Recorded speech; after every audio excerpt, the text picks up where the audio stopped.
what I'm showing you is a little bit of the transmedia Bible that Mike Suarez and I wrote to guide all the other creators that come along, like comic writers, television series creators, even feature film. So this is the background for the comic that I've just written called Aperture. I really like how different people on the team are contributing to the comic and the story. Oh yeah.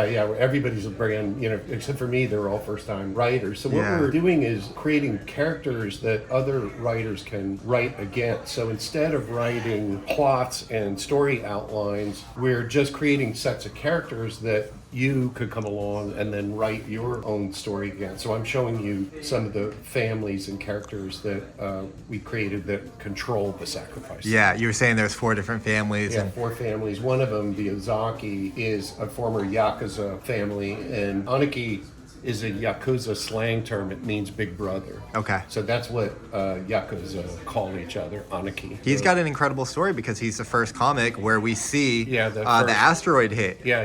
It's much better to tell other creators, give them ideas for stories that are character-based. I got this idea from the guy who owns Top Cow Comics. He gave some advice at Comic-Con to a bunch of people in the audience. He said, what advice do you have for first-time writers? And he said, I think everybody focuses too much on plot and story and not enough on character. And he said, think about all the flawed movies that you love where the character is just so memorable, but maybe the movie is shit. I immediately thought of one of my favorite cult films, The King of New York, with Christopher Walken. Yeah. Right. And it's a very flawed film, but Walken is just insane in this film. He's amazing. Yeah, and so that's where this inspiration came from, that we would make everything character-based, and then a writer could come behind and decide what kind of story he wanted to do from the characters.